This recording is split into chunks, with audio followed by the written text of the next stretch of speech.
Welcome back to the big issue on City TV and also on City 973. My name is Godfred Akotobuafu. We spent the first part of the show catching up with the NPP regional executive elections across the country. We've been to the Western region, the Eastern region, the Ashanti region, and of course the capital, the Greater Accra region, and we'll keep bringing updates across our various platforms in the course of the day, and end with giving you final results. And hopefully, as Dr. Park said, a picture will emerge that whoever is observing will be able to make sense of. But something we have not been able to make sense of over the past, well, decades, I would say. We've seen front pages of the Daily Graphic from the 60s that still look like the front pages of the Daily Graphic from this week. Flooding. And several places within the capital were on Saturday night flooded after a downpour that lasted several hours. Now, a few days later, we had 7 hours of rainfall, and the same thing happened. And we had players like Kanesi, Alajo, Pass of Tema, Dabraka, Dansoman, all these areas suffering. And after that, we had the usual talk. Works and Housing Minister says they've spent 450 million Ghana cedis trying to address the flooding situation. People have asked questions there. Where did it go? What exactly did you do with it? Because the problem does not seem to be resolved as we speak. The president has also spoken, has given a directive in the course of the week that all structures in waterways should be demolished. He gave that directive to MMDCEs. And if you go to the front page of today's Daily Graphic, the weekend one, comes with a big photo, and it says city authorities indiscipline cause of floods, and they have put the faces of some MMCs here. So we have the MC for Ablekuma Central, MC for Koliklote, MC Ayawasu East, MC Iga South, MC for Ablekuma West. These are the areas that normally get affected, at least in Accra. We do know that other parts of the country also do get flooded, but in Accra, these are the main areas. And a lot has been said about this, and I will start this conversation from my good friend from who is now transitioning from election committee to his actual role as a planner. Used to be the resilience officer of the Accra Metropolitan Assembly. What is the problem? What the resilience levels of Accra seem to decline every single year. We seem to be throwing money at it, but some way, somehow, is it that we don't know how to throw the money at the problem? What is it? Actually, I think I will begin by describing your posture when you say, what is the problem? As if you've given up, and I don't think you should. But it's true that it appears that our challenges are becoming worse by the year. And it's also a sign of a lot of years of not implementing the actions that we know we should be implementing. And I use the word should and know in a way to say that most of the time what we hear is as if we don't know what we have to do. But that is not the case. We do know what we have to do. We need to be able to do what we have to do and do it right.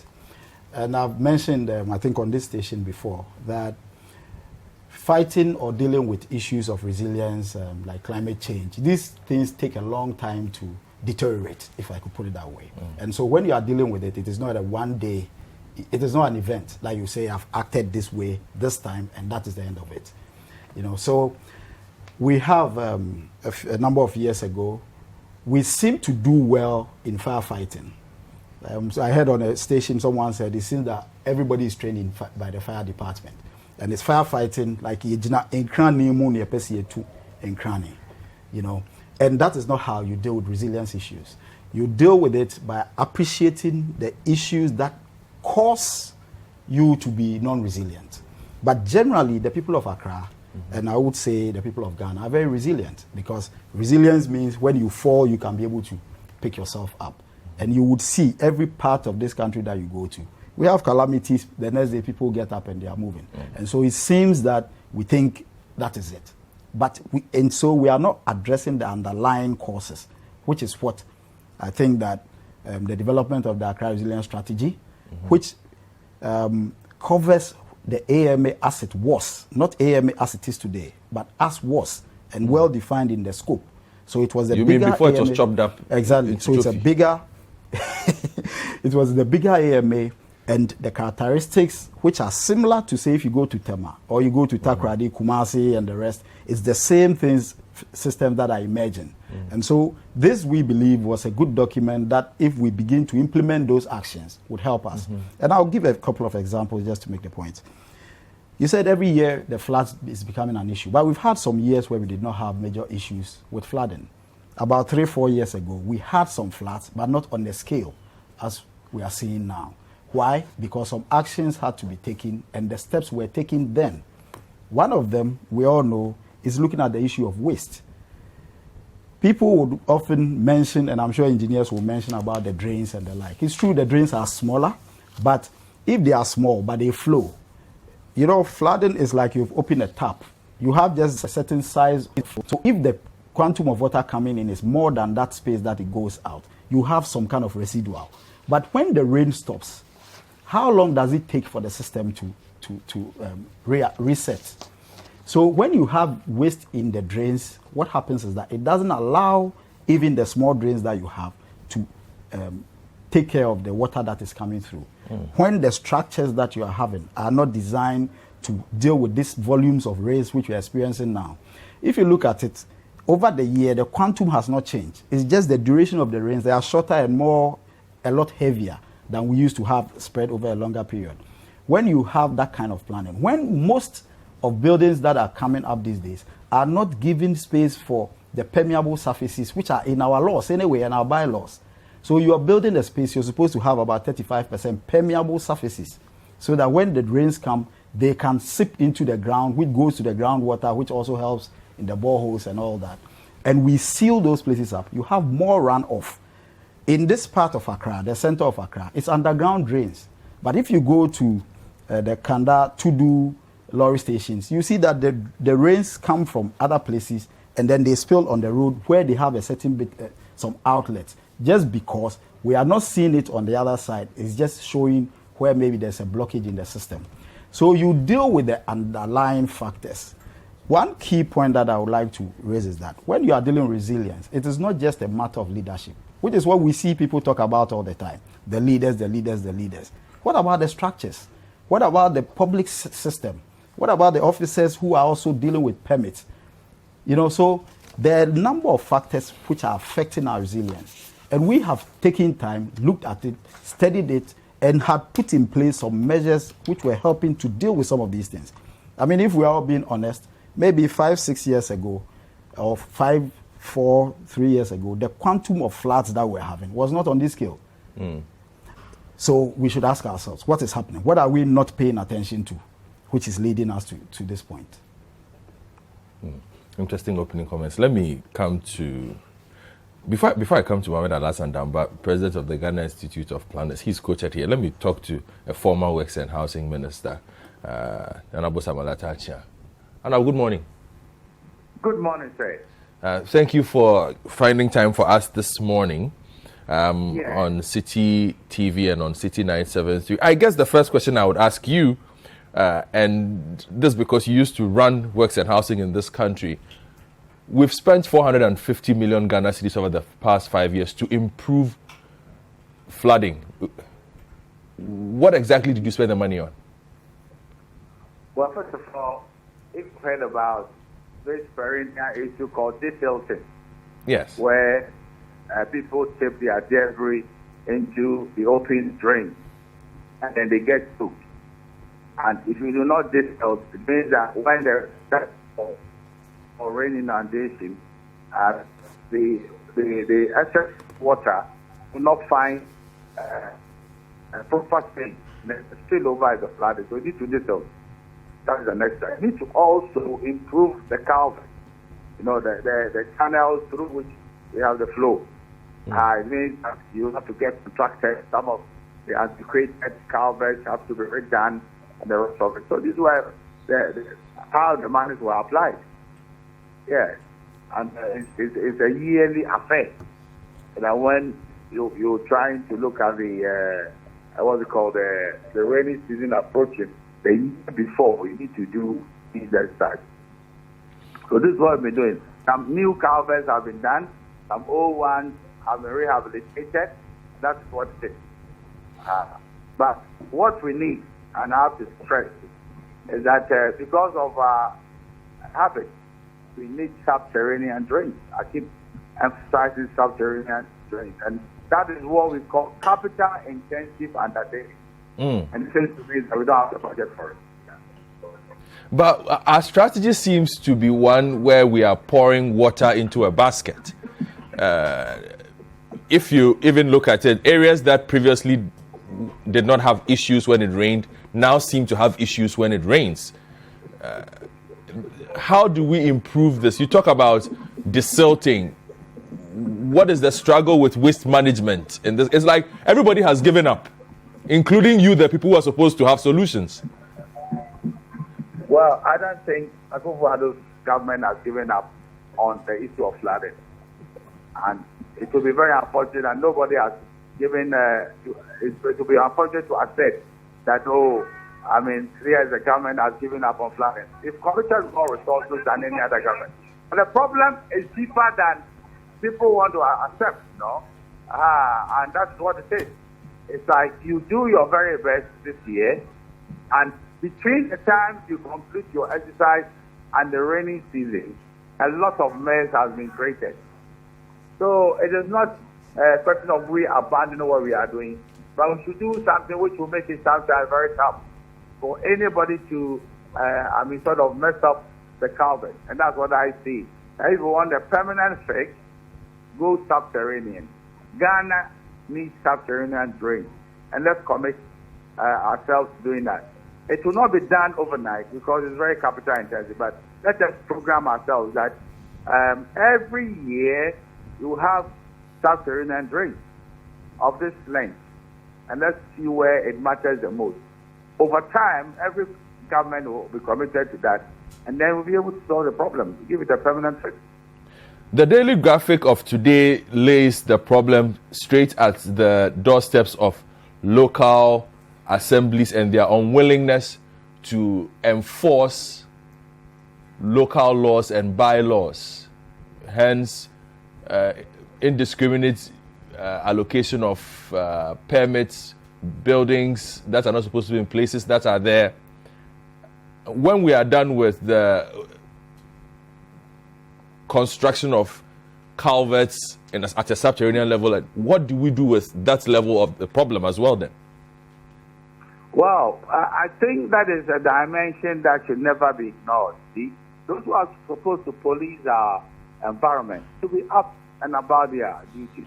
I've said it before that if you are one of the old guys around, they used to have the tankers people, where hygiene was a major issue in every environment. But we've lost it. We should go back to the tankers where somebody is policing the environment and producers of the law are suffering. If you don't do that, then the environment is, everybody's a baller. You can never reduce the environment to a baller situation and expect to have sanity, the society, because the environment is messed up. Everything is messed up. You have all kinds of things because of our environment. So I agree with you 100%. And the daily graphic is spot on that we should tackle it. But let me ask you this. You were a former Works and Housing Minister. You had power, right? Yes. What was the difficulty you had in preventing some of these things from happening? You realize that, and I don't know. We seem to have a problem with the line of Honorable Atacha. We'll try and fix it and come back in studio so that we fix it. Hello, Honorable Atacha, can you hear me? Yeah, I can hear you. Yes, your line was a bit touchy, but it's much better now. You can answer the question, sir. Go ahead. Yes, I'm saying that during my time, flooding was, minimized considerably. You see, it's also a factor of the environment. In terms of now, the climatic changes are really bringing out heavy downpours all over the world. Have you followed other areas of flooding? A lot of countries are going through flooding. India and places because of rain inundation, because of climatic change is also a factor. But I can assure you that when we say that the problem is perennial, let's be committed to solving it, because it's a mockery, which we are always coming back. You can never say that what happened in 1957, when President Nkrumah was just 2 years old as a prime minister. There was a heavy downpour in Accra, a low-lying area, and they were flooding. You wouldn't want to talk about the historical issues of flooding, but you should know that this problem is not Akufo-Addo's problem per se. It's been mocking this meeting for a long time. It's about time we committed ourselves to giving it a permanent fix, and I'll stress that all the time. If not, this conversation will continue unabated, and we wouldn't be able to solve the problem.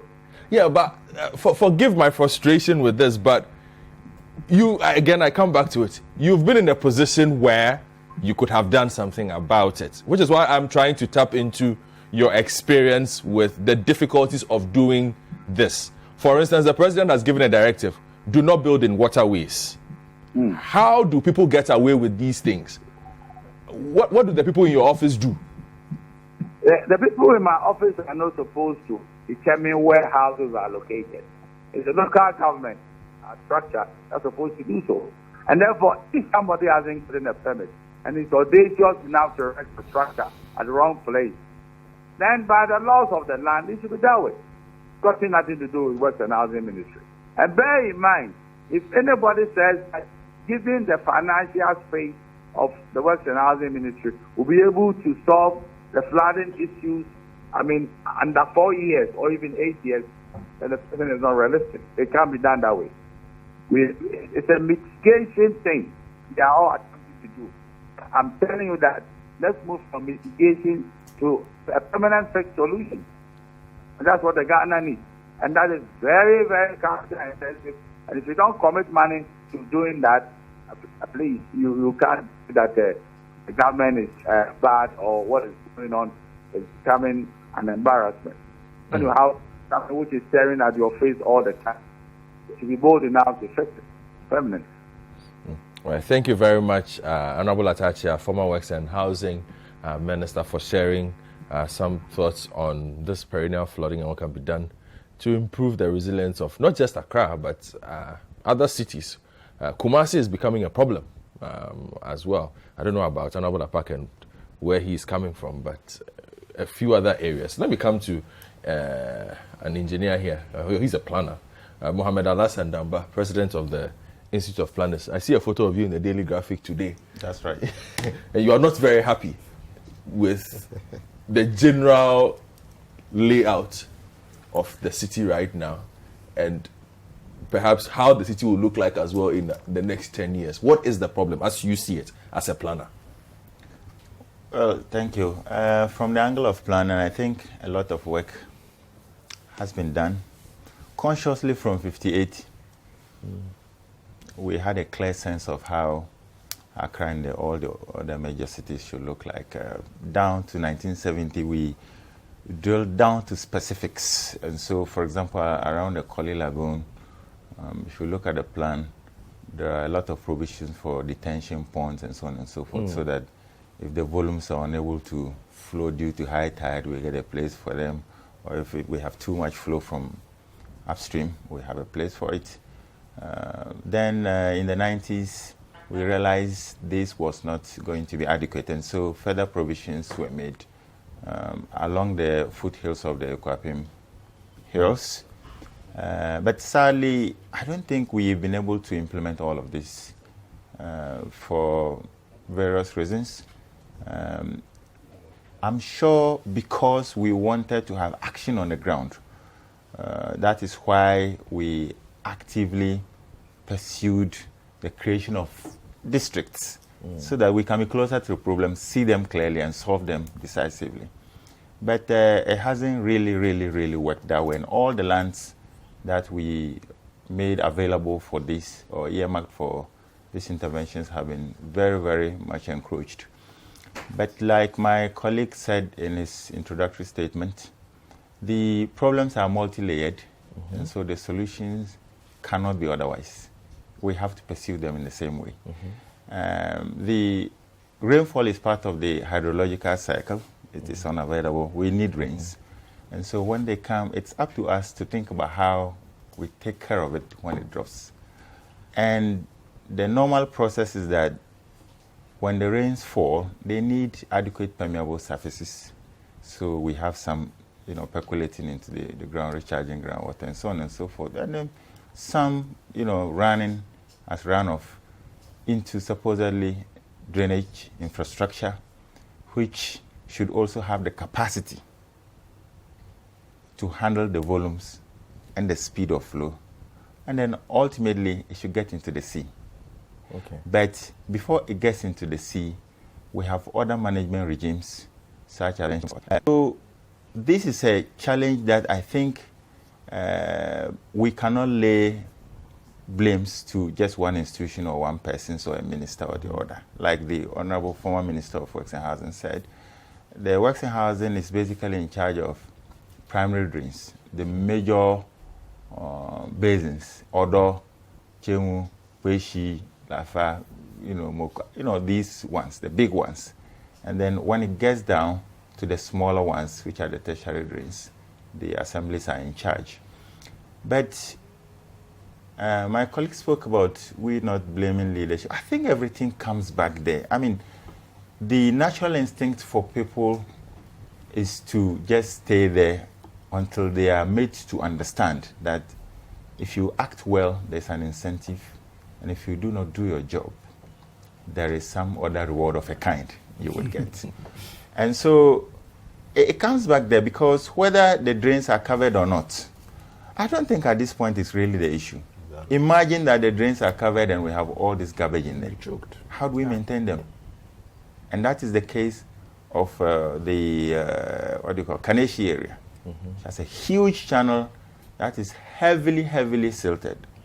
So we have problems at various levels having to do with the ordinary citizens, with the assemblies not being able to handle the solid waste situation. That seems to be a big problem. Yeah, it's a big one. Management. And then we also have some engineering challenge of our drains not having sand traps, because they are not supposed to be silted at the levels we see. There are mechanisms to deal with that. We call them sand traps. And so, for whatever reason, if this is not, it's not the case that it cannot be done. It's not done. And I don't think it's the case of technical know-how. No. Is it the case of funding? I don't really think so. So, something has to be done. And moving from the head of an assembly, well, the president has given the instructions, through the planning department, you have on your plan indicated that there is a reservation for a drain. And people are building in there. What's going on? Is it that we haven't seen them? We see them. But the challenge is also, it continues deeper, that you have too much interference sometimes, which the officers also cash in. Remember, if you have a chaotic situation, it's an opportunity for people to also get it and say, well, the place is messy, and so we can't help it, and that's the case. And it is that sometimes they really want to do the enforcement, but you get a phone call from point A or B asking you to hold on or ignore, or outrightly you are, what do we call it? Ask never to come there again. Or you are threatened with a transfer, an unpleasant one, not because you don't like Ghana, but you are uprooted overnight from here to a location that becomes difficult for you to adjust within a certain period. And so, due to these challenges, we have the situation. And so, like I said, it's multi-layered, as you can see from my presentation. And so, we have to disaggregate the challenges and deal with them level by level. If we lump them together like we always do and say, oh, the planners will say, yes, we accept we have a challenge.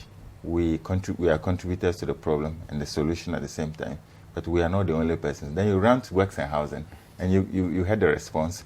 Then you run to the Waste Management Department, you hear and you get a response. And so my advice is that let's unpack the issues, and then we drill them one after the other. And I think also... I have a question for the two of you, and I have Engineer Abdullah Mahama as well. Engineer Abdullah, just give me a minute. I want to deal with Desmond and Mohammed on something. Then we'll also hear from the archaeologist.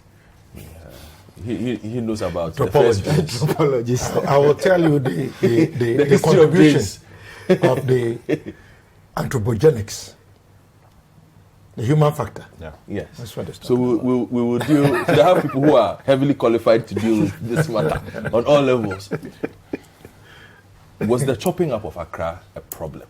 I want to ask as a planner, because you see, you talk about, it looks like there was a comprehensive plan for a city. We've chopped it up into different administrative zones who all seem to have a vision of what needs to happen there. So instead of having a cohesive development plan that fits an entire city, you have developments that are happening like a puzzle that is being fixed by a baby. Yeah. So it never really settles. Some have said that seems to be the base of the problem. What are your thoughts on that? Yes, in part, you would observe that the issue of floods and dealing with the jurisdictional matter. I mean, if you trace Odo through the 31-kilometer stretch from the hills down to the sea, you would find, I guess, not less than 16 district assemblies. And so I think it's a problem to the extent that we are not good at coordination. Otherwise, it's not a problem per se if we are trying to organize ourselves in a way that keeps our eyes closer to the ground, closer to the people, get the people involved and deal with the problems. Okay. Theoretically, that is what we envisaged, that if you get more assemblies, you would have development getting closer to the people, and then you can have people participating closely. But it hasn't worked. It hasn't really worked. If you are in a situation that we are unable to do good coordination. The 1991 strategic plan of Accra that had all these recommendations I spoke about envisaged a situation where we have one chief executive for the entire AMA area minus Tema and Gan Rural then, which comprise all these Gan South, Gan North, Gan, all the Gan series. And so it was easy to have one solution dealing with, let's say, a channel. But what happens to today when you have one assembly actively clearing the ways, dredging, and then the other upstream is also maybe working, but you have the drops by way of solid waste being too much from the top and the guy down is dredging. I mean, the honorable former minister just spoke about dredging. For how long can we continue to dredge if we are unable to cap the flows of the solid waste? That's the question.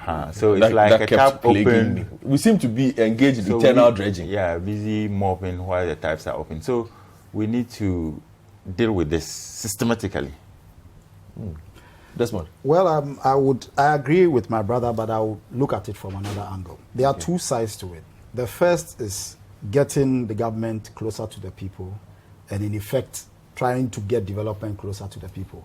But when you deal with a space like Accra, where you have over 2 million people, and the population is growing rapidly, there are other policies like transport policies impacting. Previously, my brother would change buses about 3 times from Bull South before he gets to Accra. Now you can get on Metro Mass and come straight to Tudu Park. So it means that the impact of your other policies have also impacted the growth of the city. So when you want to chop up the space, there are some services which cannot be chopped up. Like engineer gave reference to waste. Waste, transport, utilities, those kind of stuff, you cannot chop it up like we've chopped up. But when there are other things in the society that you can break the society up, and then it works. And so I think it appears as if we looked at it the other way.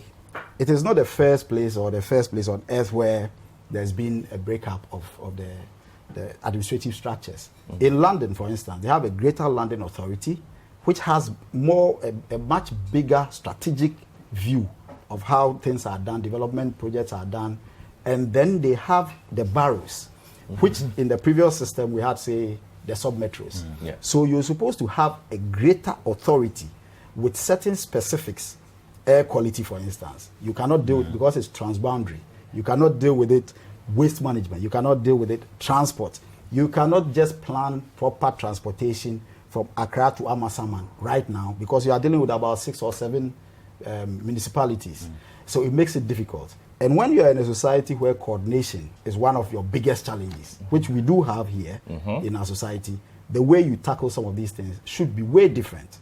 A typical example, there was a green belt in East Legon. The residents are taking the assembly to court. Court had issued that they should be protected. When AMA was AMA bigger, there was a lot of protection, demolitions going on. We chopped the assembly, we break the system down, and within just a couple of months. It's all concrete and shops. Exactly. Just because it's a new municipal, maybe the focus is different. They need revenue. They need revenue. And so why don't we look at this space? There are a lot of declassification of protected areas because of some of these things. So the point is, when you are breaking the administrative system down, I mean, our national policy is decentralization. So we know that we're going to have to break down somehow. It is just the way you do it. When you have a bigger system with clearer set responsibility, even revenue generation, and then the other side is that we have the smaller units, we build them up, they focus on certain specific services. But you do it the opposite way. Right now, if we set up a greater Accra or greater Metro Authority, which responsibilities are you going to take from the municipals to bring to that authority? So it helps in one breath because you are bringing governance closer to the people. But in terms of development and planning purposes, we have done it the opposite. And so I think that is where the disconnect is. And you can look around. When you have the bigger authorities, even advertising is a lot better controlled than what we have now, because all the assemblies, I mean, you're going to have to go to how many assemblies before you agree on one point. So those are some of the challenges. Unfortunately for us, the issues we are facing now, climate change, flooding, these are big ticket issues. And these are issues that you need a stronger hand to have jurisdiction over a much wider area to be able to get it done right. And I think that is the kind of a negative impact of how the breakup of the assembly. So in summation, we should perhaps consider looking at what we used to be. In summation, I think that Greater Accra region, for instance, should be 3 areas, 3 big areas, and it's naturally demarcated like that. Even if you see our the rivers, the Chemu gives a certain angle to the east, and then you see from maybe the Odo middle portion, and then the Wija side. So we have that kind of natural. The water bodies demarcated. They help us. They make it a lot easier. But what it means is that if we had 3 greater authorities, they have this, looking at the more rural side of it. There's the middle bit, which is more populated, over 2 million plus people. And then the emerging areas, the peripheral areas, emerging, growing. And so the needs and the focuses are a lot different. Sometimes the mistakes we've made in the middle portion, we don't have to repeat it there. But what we are seeing, and I'm sure Planner will attest to it, is that the mistakes we've seen in the middle are going to the peripheries, the same. But if you look at even our road construction from colonial times, it was more the secular system, which kind of forces a certain portion to be, you don't have any option but to look at them as a contiguous area. You go to the outer, there's an outer ring that you also have to look at like that because the needs are different. Then there is the periphery. Right now, we don't have that. We have assemblies, everybody thinks they are powerful, everybody has the same responsibilities, and everybody is acting as such. And so you see, if you take waste management, which is a big factor in our management of floods, why is it difficult? It is difficult because the companies are now chopped up into so many tiny bits that it's difficult to even monitor properly. Meanwhile, monitoring is one of our challenges. If you take dredging, there is a stream that comes from Amasama all the way to maybe Malam Junction. How many jurisdictions is it going through? So when you are dredging, I mean, how is the supervision done? And this is all against the backdrop that the areas that we are dealing with, the issues that we have, and I mentioned before about our underlying challenges.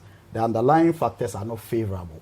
That's why when the former minister talked about subterranean, I have always been against subterranean because the discipline we need to ensure that subterranean will work for us, we don't have it. If you have open areas where they are not greened, and so whenever you have rains, today going to trade fair, even the Gifford Road has sand now because of the floods. Where did the sand come from? From areas that are not greened, don't have any grass, and they just carry the water. So when you take greening as one of your prime policies and you cover some of these open areas, then you can begin to move to the more difficult things of having subterranean. Other than that, when we were in Accra Academy, they were now constructing what we used to call the CP road. We have in cleaning the vehicles, the parts of vehicles that we are having backflow issues because the rain just won't go, just because it is big enough that if something which is huge gets in and gets stuck, all the water carrying the debris, even the trunk of a tree gets stuck there, and you can imagine that it creates a natural dam. So we need to deal with the fundamentals, and that way we'll be able to go for the more pronounced solutions. Right. But right now, we are not even paying attention to the fundamentals. If you are dredging, and I gave the example a couple of years ago, you dredge before the rains. You don't dredge during the rains because you know where the water is going to go. You know the quantum of water that is going to go. You have your hot spots. South Kadeshi Drain is a big issue. Malam is a big issue. Chemu is a big issue. Kole is a big issue. You focus your attention on those big ticket areas, deal with them, and then the rest of the place just falls in. But if you want to expend your resources, and I hear the figures that I mentioned, if you want to expend the resources trying to touch all the little things, then you have a challenge. In President Kufuor's time, there was a big project on the Odo into the Kole, which was supposed to take debris from getting to Kole. It is there, broken down. Conti project, we all know Conti, we know all these projects. So it is not a matter of projects per se. It's a matter of directing your resources for efficiency to go to the points that will have maximum impact, and then we can deal with it. My brother also mentioned sand, what do you call it? Sand traps. There are some big drains in Accra. If you have sand traps and you deal with them, you are good to go. Anything you do in the Odo, because it seems to be at the middle, and you deal with the sand traps in there and collect, because you set the trap, you need to be collecting. When you do that, the water will flow. But if you go in the Odo now, you would find the areas where the sands naturally are trapping, even though we haven't made effort to do it. Where the Asalam drain comes to join the Odo, you will see it there. If you get to Alajo, you will see it there. If you get before, I think it's this engineering company near Aveno, you will see it there. Right. So nature is even giving us some of the solutions, and we need to pay attention and do those things that we need to do so that we get the results that we need to get. Thank you, Desmond. Let me bring in Engineer Abdullah Maham, and then Dr. Apak will wrap up this segment for us as always. Engineer Maham, morning. Good morning. I'm sure you've heard your colleague professionals speak, and they've said quite a lot. Some of the things are things you've also said. And today I just want you to fixate on one thing for me. What do we do? Because that's what the problems we are in. If it rains today, we are going to drown, as always. So what do we do? Well, your panel, which are my colleagues, especially the planner and then the other engineer, have done marvelously well. If you have been monitoring, you are one of my very keen tracker, let me use that word. You track me every now and then about whatever I put across. And I'm so happy that they have just summarized everything in Accra that we have to do. I think with or without the disintegration of the assemblies and the municipalities, I think all of them would have to be issued with the master plan, the hydrological master plan of Accra. So whether you are in Gan North, Gan East, Gan South, all these districts have physical planning officers and, to understand, some sanitation officers. So once they have the master plan that they're supposed to fit in their zonal plan or whatever it is, we would have that smooth flow of connection or connecting the primary drains into the tertiary drains to get to the odor. The last message that my engineer colleague just rightly said was this: how do we trap this natural sand? And if you remember, about 2 years ago on your TV program in the morning, I gave quite a volume with a basic calculation. I was able to come about with about almost 1.5 million cubic of silt, which had been deposited in the odor from the outlet to about to Aveno or Caprice, and that you need more than 275 days, if you're using about 20 trucks to do the desilting. So he rightly said that you cannot do the desilting when it is raining.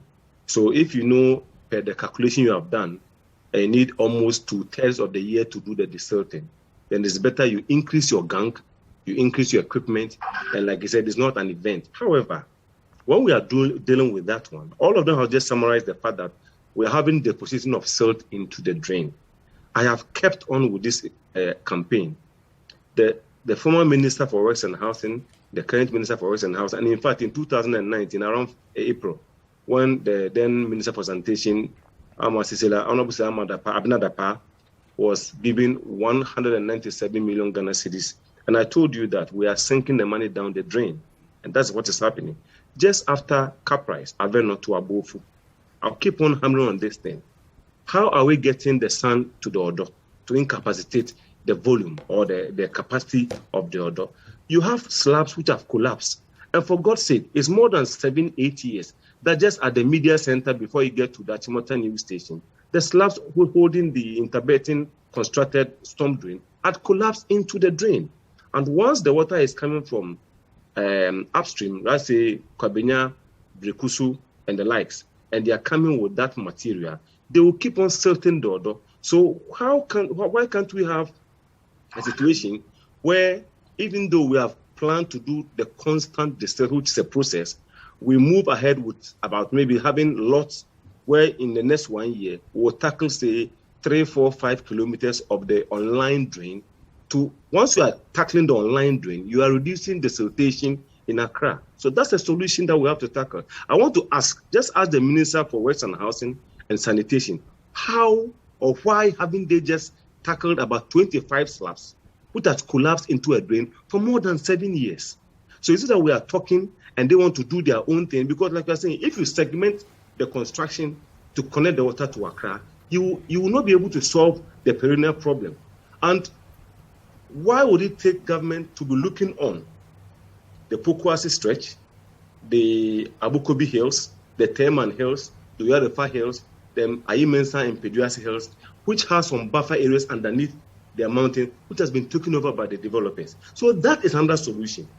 Like you are saying, if we don't take care and we keep on expanding the drains in Accra in 2 folds and 3 folds, the water which is coming upstream the drains in Accra will not be able to contain the volume of water generated from the top. You understand?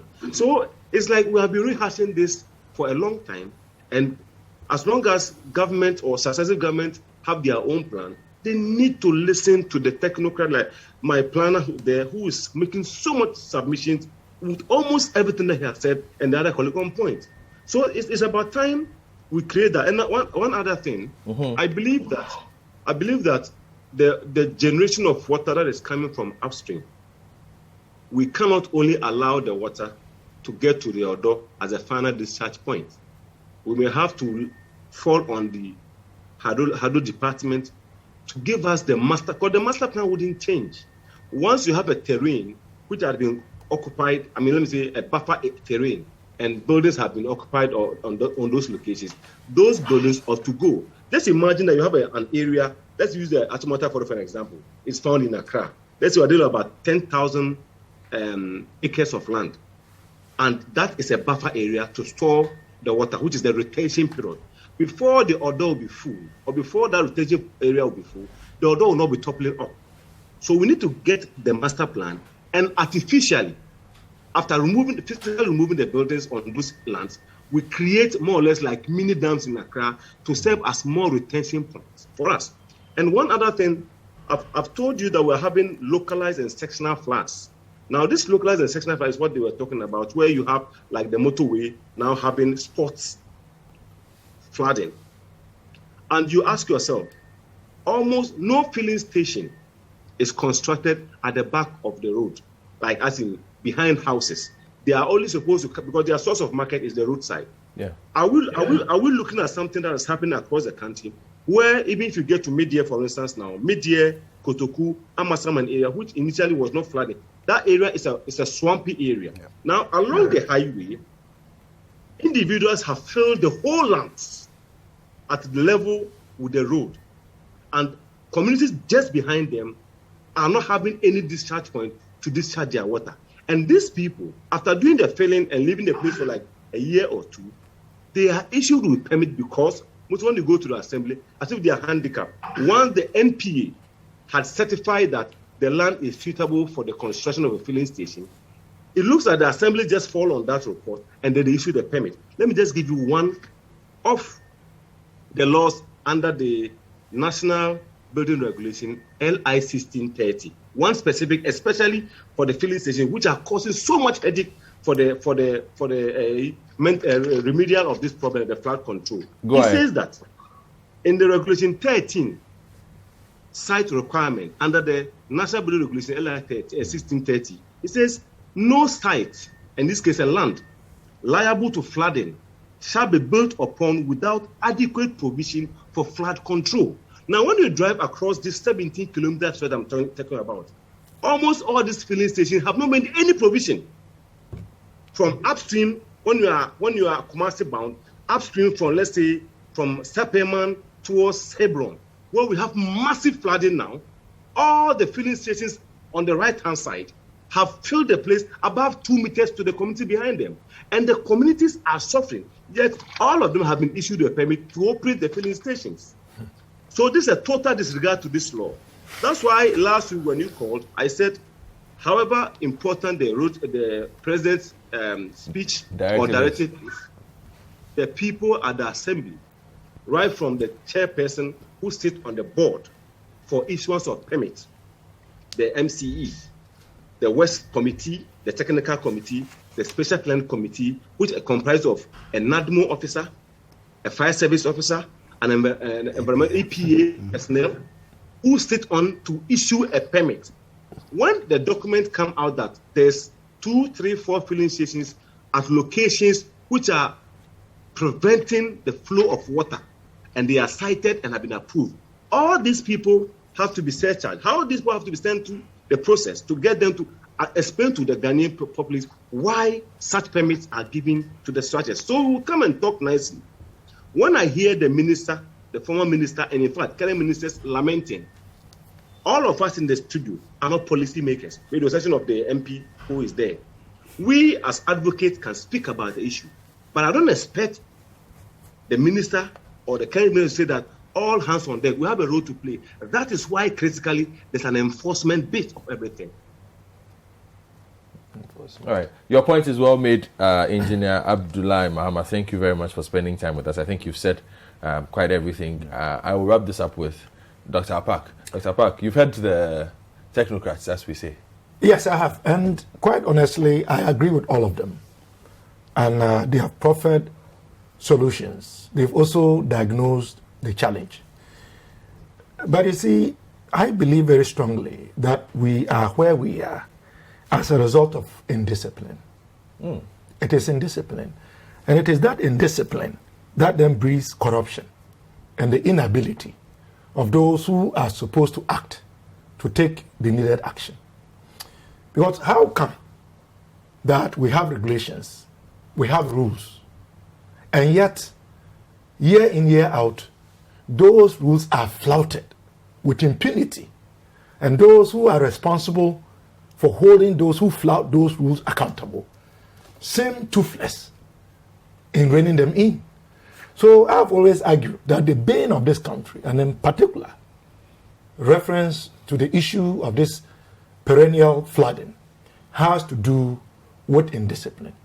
Because if every institution were to be up and doing, and were to be giving effect to their mandate, we shouldn't be where we are.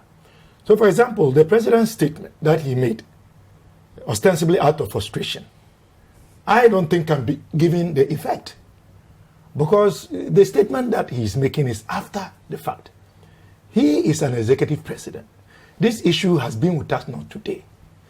They didn't have to take him almost about 5 to 6 years to know that he had to instruct his appointees to give effects to the laws that we already have.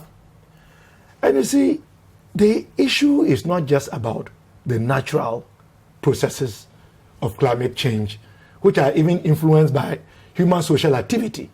We know nature is changing from time to time, but the human activity is exacerbating. So we all know that Accra is a low-lying area, the coastal savanna. I mean, we have done geography.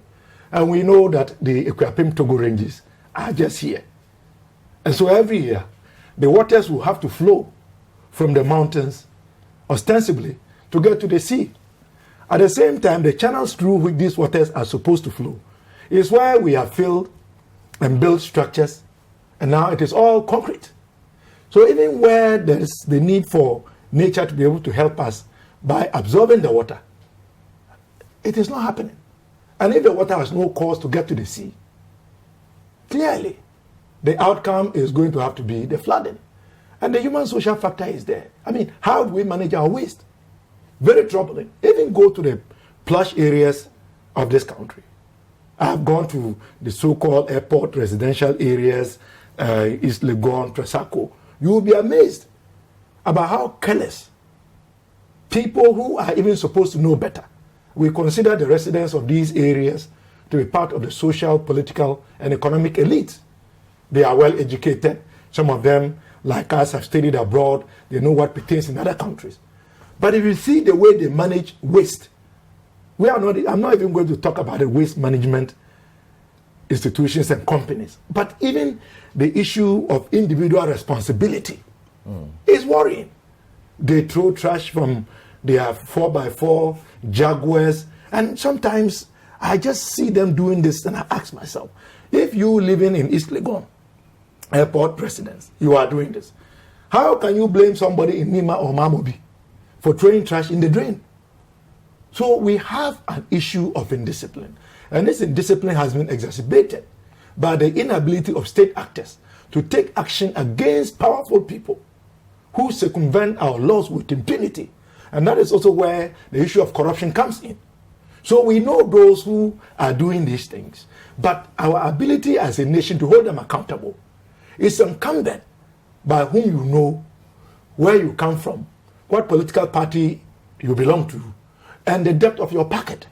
These are some of the social issues that are exacerbating the current conditions that we face. So in addition to what they have narrated, which is the expert point of view, the structure, the nature of our assemblies and their ability, I mean, being cognizant of the various points where we need to, if you like, unlock the drains and all of that. The human factor and the indiscipline, which breeds corruption, clearly is one of the challenges that we face. And collectively, we have failed. We have failed as a nation. And this is not something that should be blamed on a particular government. We've seen it over the years. So until we tackle the fundamental issues and also look at giving effect to our laws by holding people accountable, we are not going to make any progress. Why would we be looking at declassifying a forest, for example, at a time when we are experiencing these challenges? Why would we be looking at building on Ramsar sites? And we all know the value of Ramsar sites at a time when we are facing these challenges. And so I have said that we don't mean what we say, and we say what we don't mean. Every year we come, we have this conversation, and then after that, when the rain subside, we go back to square one. And then when they start and we are beginning to see the destructive aspects of the rains. And we can't blame them. We can't blame the rains. These are natural occurrences. We have made it possible ourselves to become victims of natural occurrences. So the president, can scream as loud as he can. He is instructing his appointees to take action. But would we see any effect with regards to what the president has said? The very same factors that I've spoken about would essentially render the president's call ineffective. Mark my words, it is not going to happen. You're not hopeful? I am not. How is it going to happen? Do you truly think many of these MMDCs have the capacity to give effect to what the president has said? It is highly impossible. Maybe he's going to give them the capacity. Well, we wait to see. So I can talk about solutions because the solutions have been prescribed by the experts. But I am only bringing in the social and political aspects, exacerbating the current conditions. It is not that we don't know what to do, as all the experts have indicated. It is whether we have the will to do it and whether we are prepared to channel the resources and to utilize them judiciously and effectively. And that is where the human factor becomes a barrier. So in many ways, what we are experiencing in terms of the destructive nature of the flood is a self-inflicted injury. We have created this condition that is now becoming, if you like, an economic, an economic albatross. Because we lose a lot of resources. When the floods come, houses are broken down, people's properties are carried away, roads are washed off, and we even have to then engage people to clean up. We are losing money. So I clearly agree with the experts in what they have said. But I want to call attention to our own role as citizens, as politicians, as policy makers, as policy implementers, to do what we know is right and what is the needful. We have planning authorities. We have planning officers. Every district is supposed to have them. Every municipality is supposed to have them. We even have the constitution that gives a mandate for the creation of the Lands Commission. And it is supposed to also be at the regional level. So why is it that we are where we are? Who allows people to build on waterways? Who allows people to go and fill marshlands? And we watch, we know. You sometimes see the writing, stop work without permit, and yet the work is going on. How is that possible? Just think about it, the contradiction. Stop work, because the building is being put at a place where a building should not be established. But by the time that building is completed and people move in to live there. So what happened to the stop work? And the corruption that he talked about is part of it. But my argument continues to be indiscipline. And that indiscipline is manifested in corruption and our inability to enforce the laws. If we can do these things, I believe that we will begin to see progress. If not, it's going to continue to be what? A talk shop. Sadly enough, I must state on this program that we are beginning to see what is happening in Accra replicated in some of our other cities in this country. Yes. Where hitherto we never heard of flooding. Kumasi, I feel like in the president's own words, Greater Kumasi. We are beginning to see that flooding has become a problem. And if you ask them, the same factors that have caused what we are experiencing in Accra have been repeated there, which means we've not even been learning our lessons. And look at Tamale. Oh, tell me. Yes, Tamale has also been experiencing flooding. Last year, there were a lot of floods. If you go to the Gumani area and other parts of Tamale, subject to flooding for same reasons. And so we are not even learning from the challenges that we are confronted with in the national capital. So it is even being replicated in areas of the country where hitherto we didn't have the challenge of flooding. So this issue requires a serious national attention. And I may even suggest that the time has come for a national forum to be led not by the politicians, but by the professionals, so that we can see the way forward in dealing with the situation in Accra, but even looking at the emerging challenge as is being witnessed in other parts of the country. If not, we are all in trouble. We are all in trouble. Water would always find its way. and nothing can stand in the way of water. So if we continue to put our trash in the drains, we continue not to clean them, we continue to fill marshlands and build on them, we continue to declassify our forests, concretize existing greenlands, the consequence is going to be to our own detriment. We are simply our own enemies. Thank you very much, Dr. Clement Apaka. I'll take a couple of messages after this break, and then we'll move on to talk about something Dr. Park mentioned, declassification of lands. So we'll go to Achimota Forest and matters arising. The big issue return.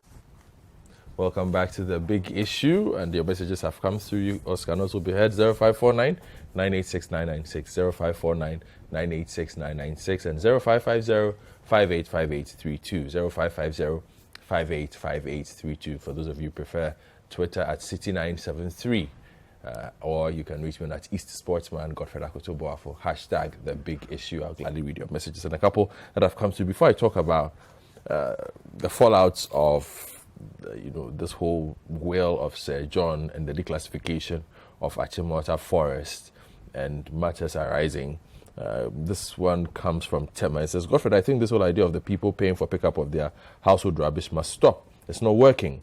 Driving through the rainstorm yesterday from Ayi Mensah through Adenta Madina to Spintex Road, one thing was clear. The piles of rubbish and plastic rubber choking free flow of rainwater in drains was very evident. I believe the practice of people tossing garbage in black polythene bags into drains at night and into drains at the onset of rains will cease if government abolishes rubbish collection fees. Interesting thoughts there. Amati from Tesano says, government must find a way to ring-fence a portion of taxes assigned for sanitation to pay refuse collection and processing companies. This will remove the payment hurdle for mob brewers who, in their bid to avoid the payment of refuse collection fees, do the unthinkable by throwing garbage into drains in the night and at the onset of rains. This is coming from Nancy, who is texting us from Manet, Spintex. He says, in the 70s and 80s, the people did not pay fees for collection of waste. We didn't have these challenges of flooding because all you needed to do, rich or poor, was just to place your garbage in front of your house or shop and the pickup would be done. So 3 messages all along the same lines. Perhaps take a look at the payment of the collection of refuse. And this one says, good morning. The people you have there know all the issues. I'm very happy. My area, for instance, a whole lagoon has been reduced to a refuse dumping site. The lagoon that collects rain and wastewater in the area is now a mountain of refuse, leaving the residential area slower than the now refuse of mountain. The Ablekuma West Municipal Assembly isn't concerned because several times I have been to the office several times to complain, and even went ahead to give them ways by which they can make the only access route used by the Aboboyas inaccessible. But they care less. Hence, when it rains, our houses get flooded. This is a very upset James Amable, texting from Mpoase in Dansoman. Kweku from La Paz says, good morning, Godfred. The hard truth is that we Ghanaians are just incompetent. If we cannot solve simple rainfall, what will happen when we have tornadoes, cyclones, hurricanes, etc.? Okay. So those are some of the messages that have come through. Like I said, you can send yours as well, 0549 986 996 and 0550 585832. And for the past 2 weeks, the news cycle has been dominated by Achimota Forest. First, the declassification of it, or portions of it, to the Owu family for as part of an arrangement that had been reached between the family and successive governments.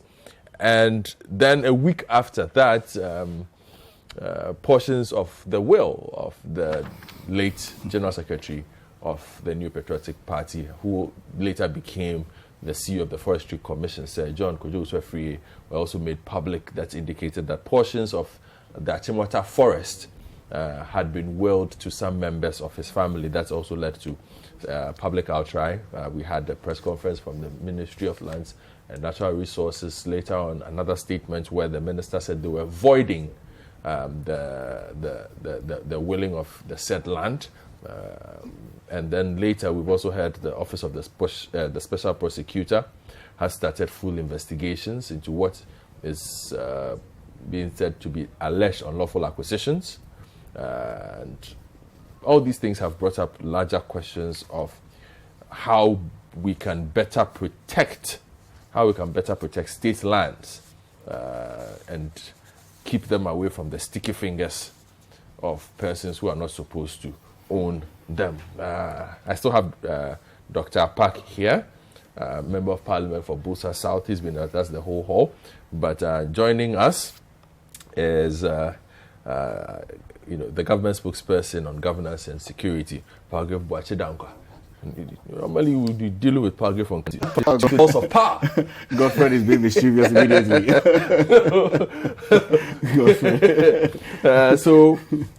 Pagre Boachidankwa, good morning. Pagre, it's good to see you. It's good to be here, and a very good morning to your viewers and to my senior. Thank you for making time for us. Koja Sante, Doctor, is Director of Advocacy and Policy Engagement, CDD, Ghana. Koja Sante, morning.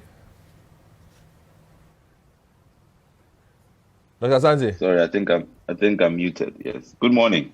Good to see you. Good to see you too. Yeah, you and I are sharing a beard these days.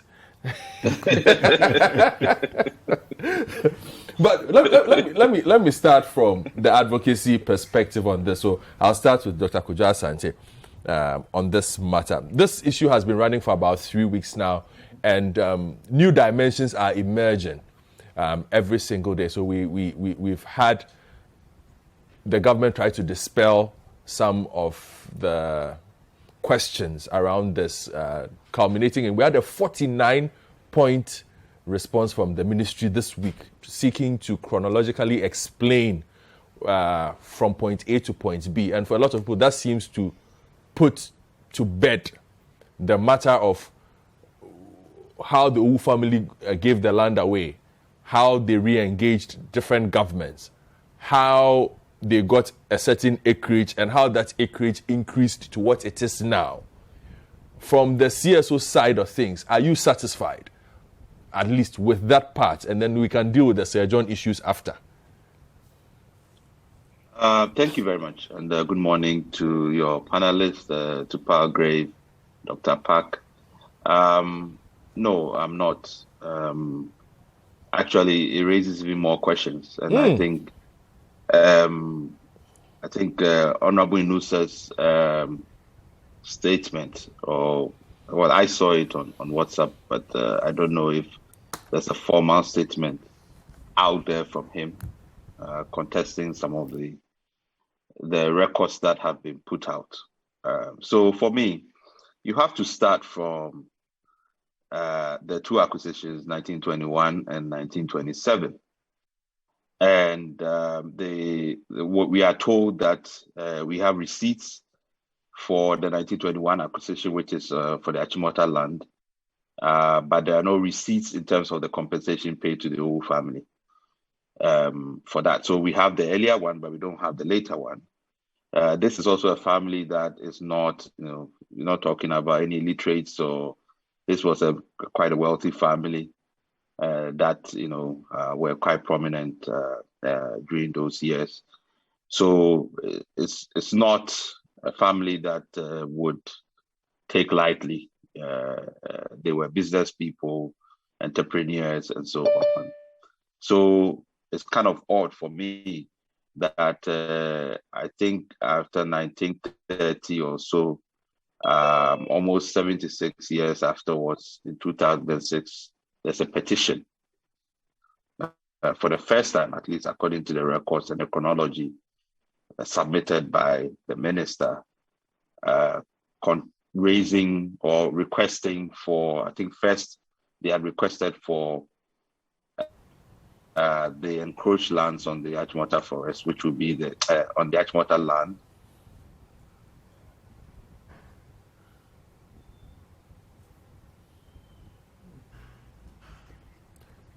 Okay, we seem to have lost Dr. Asante. We'll try and fix. Okay, Dr. Asante is back. Dr. Asante, go ahead. Yes, sorry.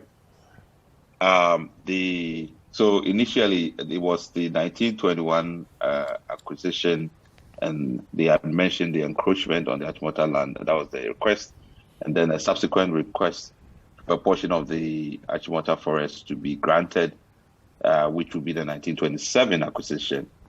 Now, for me, the strange part of all this is that I mean, if there's encroachment on a forest reserve, anybody who is granted any portion of it will not be able to register it because of the classification as a forest reserve. So I never saw the encroachment as a problem for Achimota Forest, in the sense that there's just no legal incentive, there's no way you're going to be regularizing it unless you do it illegally.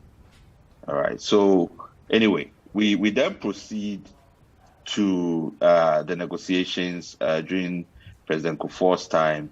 That leads to an agreement for 90 acres to be released for the Owu family. We know that that was not concluded at that time, and then there was a change of government. You come to 2009, and there's a sort of renegotiation that brings the total acreage to 118.2023. And the variation was justified on the grounds that the initial request was for prime areas, and they were given peripheral areas, and therefore they needed to increase I don't even understand how that discretion is exercised. If you have acquired land that you have paid for it, and somebody is making a case that, well, I need parts of it, and you are considering it, why is whether the person wants a prime area or a peripheral area, is that something that should rest on the bosom of the person who is requesting for it? I mean, you are the one that owns the property now. So why should you?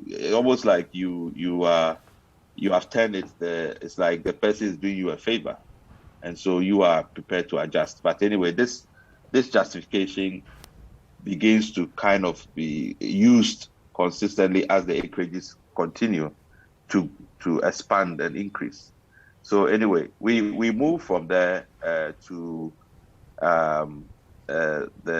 so during all the period of President Mills's time, we have moved from 118. By the time the Forestry Commission releases the land to the Owu family, it has gone to 148. And from the understanding, that was not what was agreed. So basically, the Forestry Commission illegally added additional acreages to the release. And then between 2014 and 2018, another 50 acres was added from the Forestry Commission. And then, so between that time, from that through to 2018, it's moved from 198 acres to 329 and then to 355. And the justification comes back to these issues about, we then recognize that there was some seismology sites, and we want to take that away, but because we are doing that, we have to make some adjustments. And then we added eventually 361. But the question you have to ask yourself is that the Forestry Commission is the same institution that is undertaking all this assessment, all these leases from the beginning, all the way to 2020. Somehow they keep forgetting that there was a seismology, area. This is a place that has been surveyed and, put in the lease. This is a serious matter. This is the work they do. They know the site. They have been looking after this property since 1930. So you ask yourself, it's quite odd that every time people go onto the field, the reality on the ground is much bigger than what it is that has been recorded. So for me, there is a real issue there about all of this that has happened and the exercise of discretion by this institution, particularly the Forestry Commission. One of the things I ask myself is that why is the Forestry Commission leasing any land? Because the Forestry Commission's job is on the utilization of the forest, which will be maybe a concession or some other. It doesn't grant any land. particularly for development and not like timber harvesting or exploitation or anything like that. So why is it? And it's odd that it was the Forestry Commission that was giving this head lease to then grant it to the Owu family. Because if you recall, if you look at the 2008 recommendation, it was supposed to be the Lands Commission that was supposed to grant that land.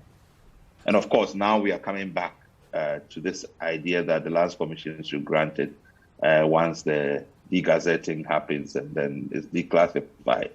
But the whole process for me, it doesn't satisfy the smell test for me.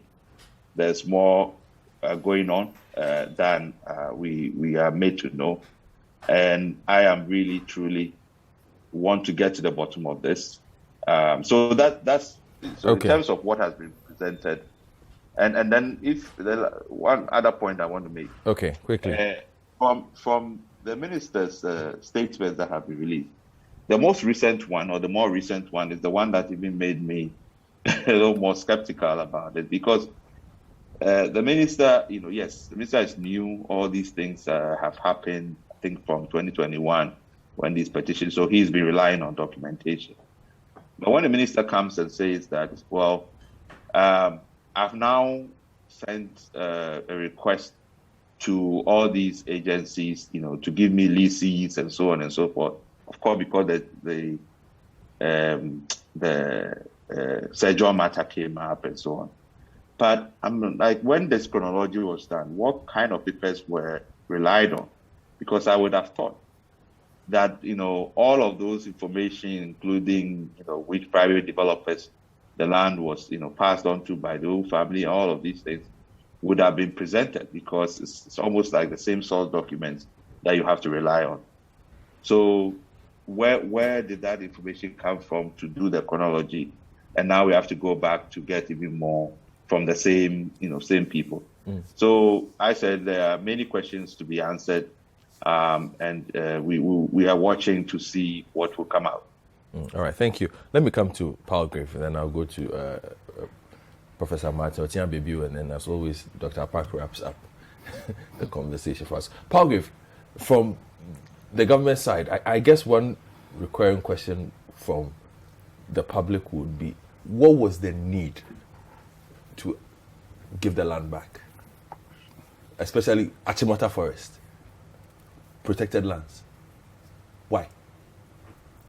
So I believe very well that a lot more of the conversation has been to seek to bring clarity, especially from the 1876 Gold Coast to the 1921 request that has been made from the then Gold Coast to the government to pick up lands for the purposes of forestry reserved.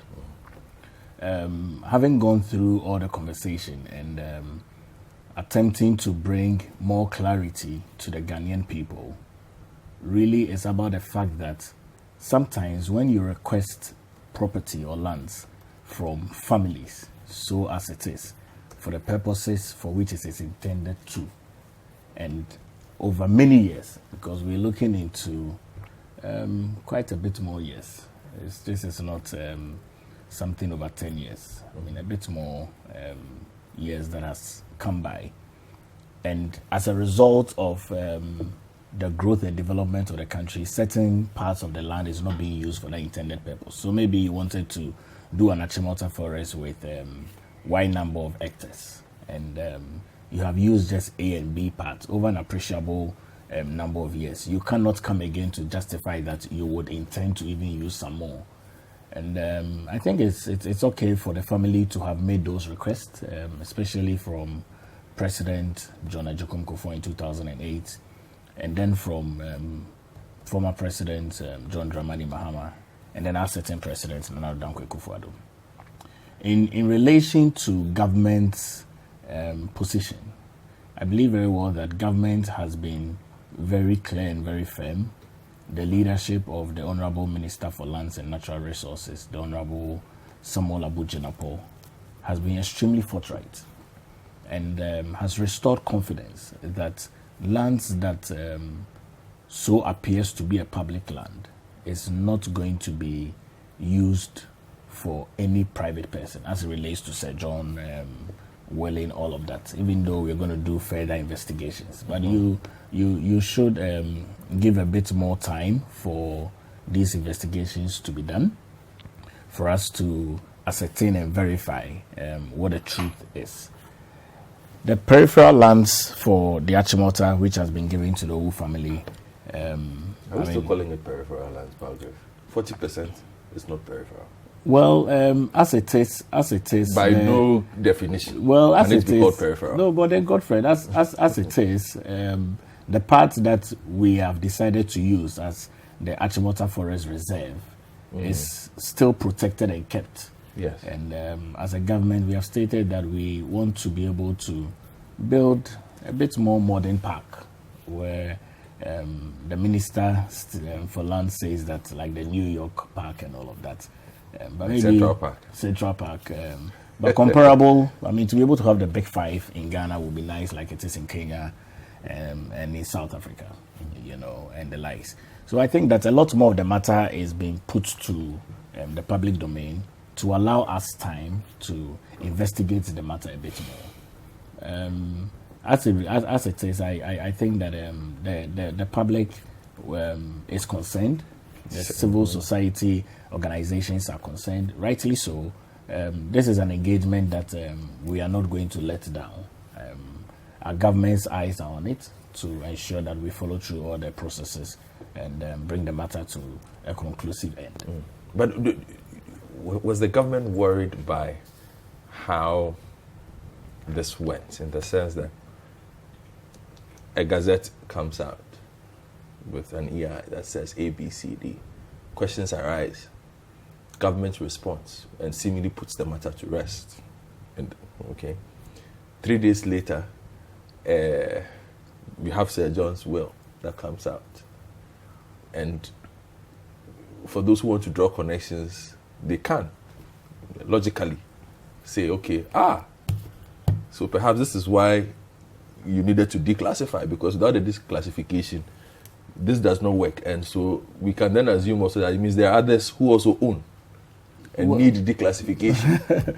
Well, I think that, that public trust is a bit low. I think that could be an immediate assertion, but in the matter of law, of public courts, we can't use that.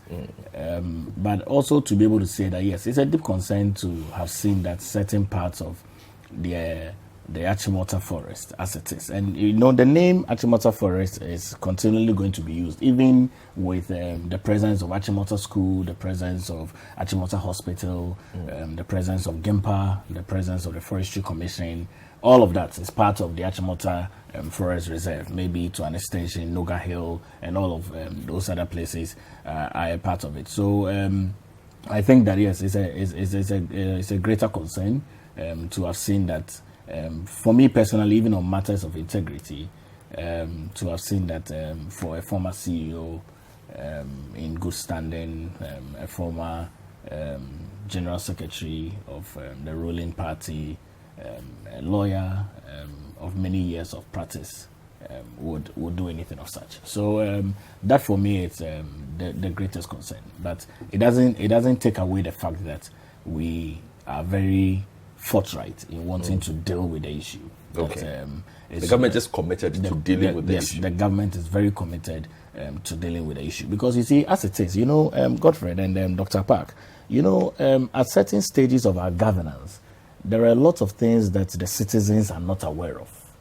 And I'm beginning to see that as we continually perpetuate the act of open democracy, which is, there are some closed democracies. There are various countries that I can mention, but I'm not sure that I want Ghana to get into any banter with any country, so I will not put that on the ground. But in practicing open democracy is really where, as a government, we've passed the RTI, where lots of information are available for you to request and get yourself abreast with what is happening. But this clearly gives the citizens an opportunity to be engaged and really take a keen interest, because Ghana does belong to all of us. citizens of the country, whether by birth or by association or by marriage. And the interest of Ghana should be the interest of everyone, and not just political leaders or even civil society organizations or the media or the legislature. So we are very concerned about this, and we are going to follow through. But we do not want it to erode away the successes that the government has struck, especially as it relates climate change. Because I mean, a lot of these conversations really borders down on climate change. And I know that for City, your network, you've been having conversations around climate change, how the urban capital is continually getting a lot of the trees, so it becomes a bit warm. I mean, sometimes I go to the beach at midnight and it's still warm when it's supposed to be cold. And so that success and government's commitment to plant 20 million seedlings, especially on the 4th of June, I think that we need to also focus on that, in championing that campaign, so that these issues do not necessarily raid away the successes that government wants to chalk. I mean, after coming from COP26 last year, preparing for COP27 in Egypt in a few weeks from now, I think that those are important things that we don't need to lose sight of. Okay. Let me talk to Professor Martin Otiabebio from the University of Ghana. He's involved in urban studies and quite a few things. I think Dr. Apak will know who he is quite well. Professor Abel, good morning. Yeah, good morning. Thank you for making time for us this morning. Prof, we still have to talk about your Okada research later, but today, let us talk.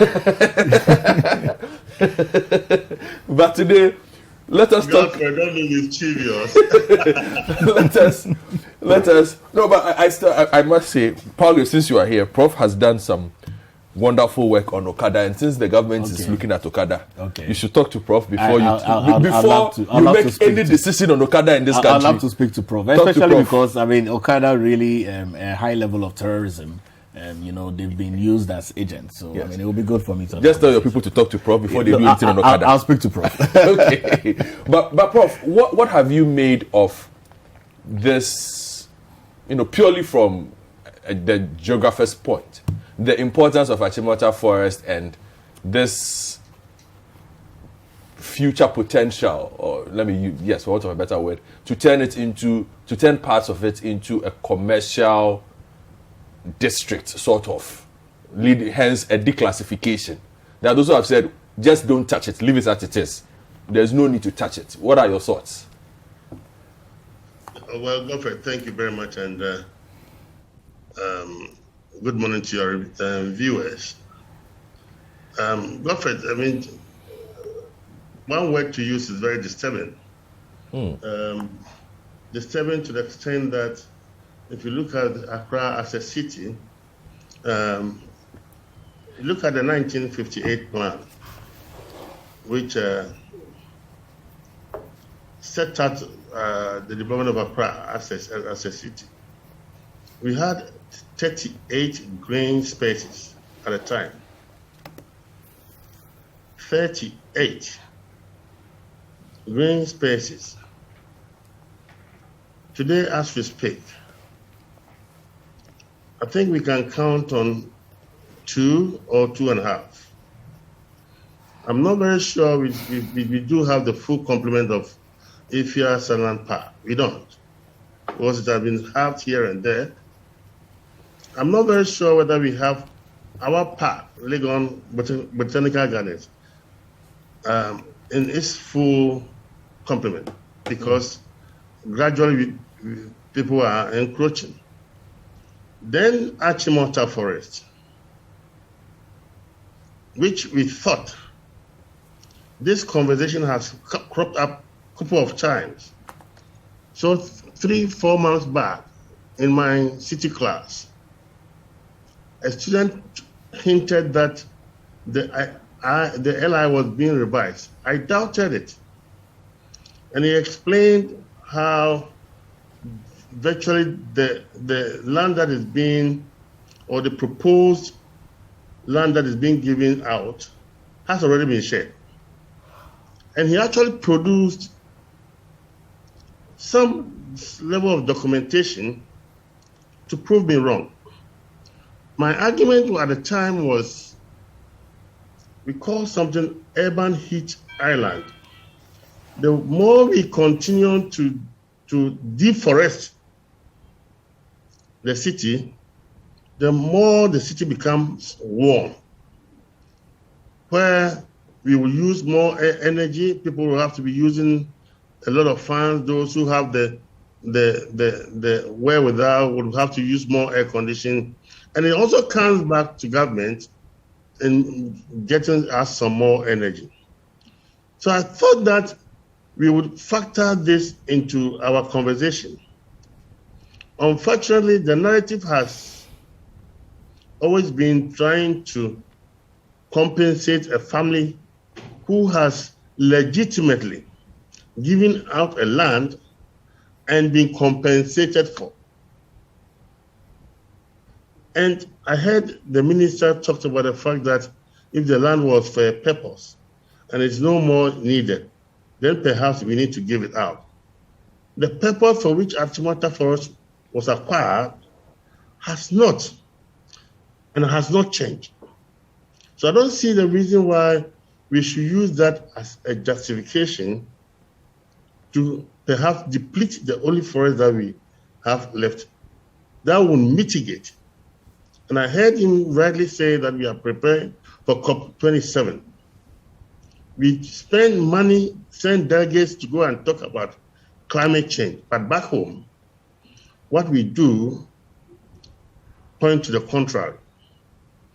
Godfred, we are now talking about Achimota Forest. But have we averted part of the same wetland across Atomic, which government, through the World Bank, a project called Garrett, which was to mitigate the challenge of flooding in Accra, a land that has been earmarked for retention ponds, is being consumed indiscriminately.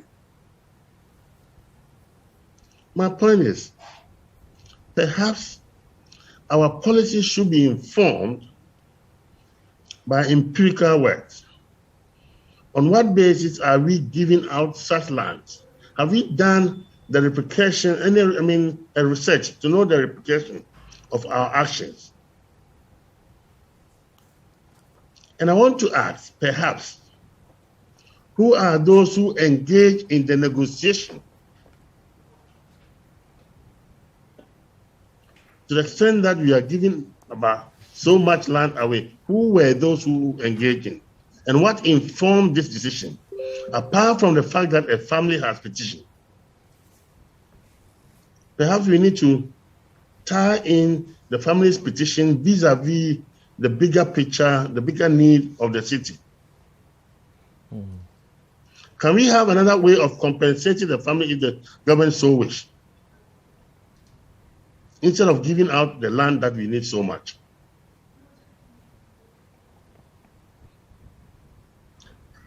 Godfrey, these are my initial thoughts. Okay. And I think from the geographical point of view, these are our concerns. Okay.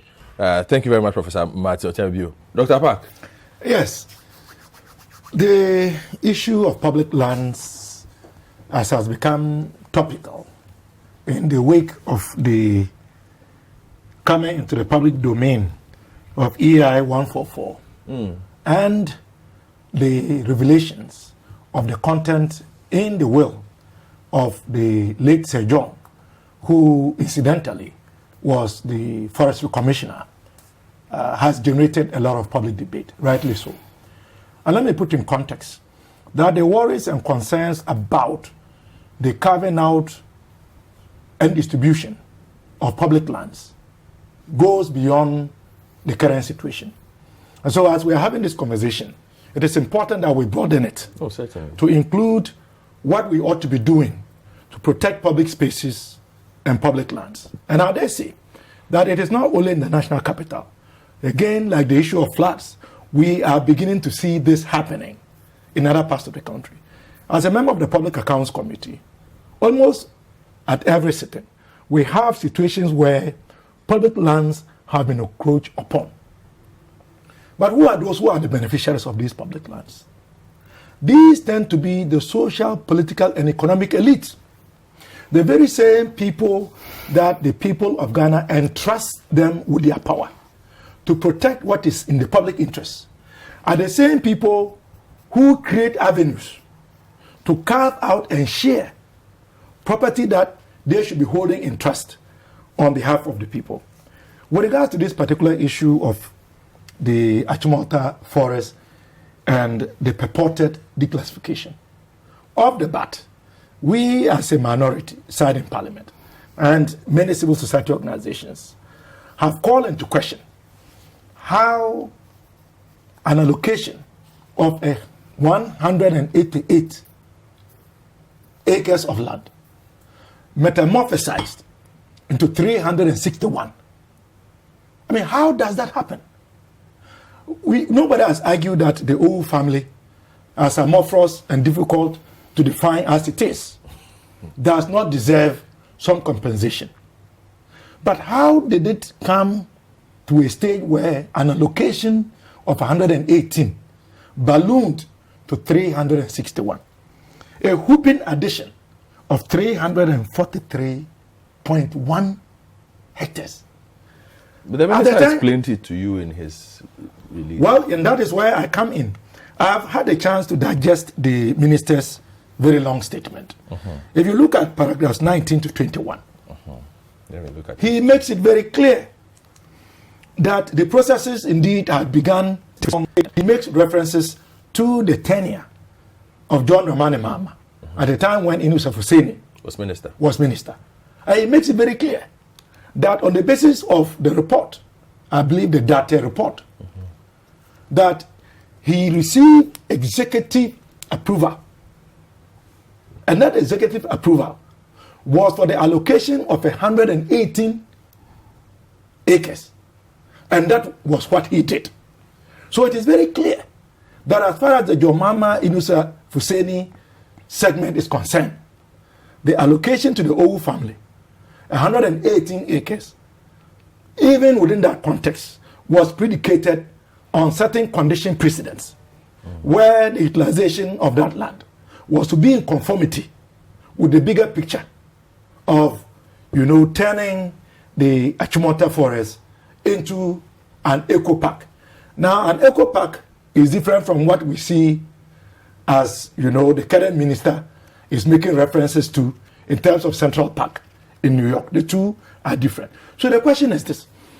As Prof asked, who were those who, after the allocation was granted, went on to then do the add-ons for it to be magnified and ballooned as much as we have now become aware? Who were those who did that? What was their motivation? Under what authority? Because the executive approval that was given under John Mahama said 118. So how did it balloon to 361? And executive approval has been given to 361.5. That is where the question is. And this is where people are raising eyebrows. Because when you look at how it has gone from 118 to 361 and the difference of 243.5, and then you juxtapose that with the content of the Sir John's will, people have legitimate reasons to suspect that people in authority have decided to declassify this so that they can also begin to utilize the portions of this land that they have received. Because without the declassification, as you said, nobody can utilize that. But a question, just to clarify on the cause of the increase in acreage. If you look at points 28 and 29, does now not answer the question. I can just read this. It says, while the draft executive instrument was receiving attention, the Forestry Commission on 3rd May 2018 wrote to the Owu family, indicated that portions of the land leased to them, particularly the nursery and seismology station, were ecologically sensitive areas requiring critical attention by the Commission. But again, even this one worries me because this is even indicted. How is the nursery and seismology station wait. part but of this? This is even indicted. But hold on. Because it's the same Forestry Commission which has been doing this work since time immemorial. Do you mean to tell me that they didn't know all of this? Yeah, I'm coming. Let me in read it. 2013 when the executive instrument. Well, let me just read this. So was the passed. commission indicated that to the family that it was withdrawing these portions from the land covered by the lease. In place of these portions of the forest reserve, the commission offered to grant to the family portions of the forest behind the Gimpa wall around the railway station, another portion known as the island, located near the roundabout of the George Bush Highway. If you go to 29, it says, following this letter, the family entered into negotiations with the Forestry Commission. The family requested for more land on the grounds that, among others, they were being deprived of a more valuable land for a less valuable one. The family also argued that they had already granted portions of those parts of the land being retrieved by the commission to private developers, and that the family will be overburdened with legal action and cost due to their failure to deliver those lands to the sub-lessees. This stalled the process for the gazetting of the land. You see, I'm worried. In fact, what you have just read is indicting. It is not very clear that if you look at the 118, how it ballooned exponentially to 361, and explanations being given, they are not tenable. The same Forestry Commission officials have been responsible from the Kufuor time to the Mills administration to the Mama regime to the current Akufo-Addo regime. Didn't they know all of this? Why did they have to allow that to happen? And after the fact, and even in that case, if you are saying that based on all of these conditions, do you truly think that the argument that is being made should have warranted a whooping increase of 243.5 acres? And you see, the Sir John factor coming in truly then makes those of us who have been suspicious that this has been done to allow for some beneficiaries who may not even be members of the now popular and famous Owu family to benefit. And you see, we have even said that the president doesn't even have the capacity. He doesn't have the capacity. Because if you look at the Land Use and Spatial Planning Act 2016, Act 925, the president no longer has the capacity to do what he's purported to have done. Why? So as a minority, yes, he doesn't have that. Because to declassify and rezone and change the original purpose for which a land had been acquired, you have to come to parliament as per this arrangement. So we have even argued, and our leader Haruna Iddrisu has issued a statement on our behalf. He even made a statement on the floor of parliament that the president doesn't have that capacity. So what essentially he is purporting to have done is null and void. Look, the best solution as far as this issue is concerned is for the president to withdraw this flawed, illegitimate, and unlawful EI, and for a national commission of inquiry to be put together to look into this matter. Who are the faceless beneficiaries of this loot who are not members of the Owu family? We need to look into that.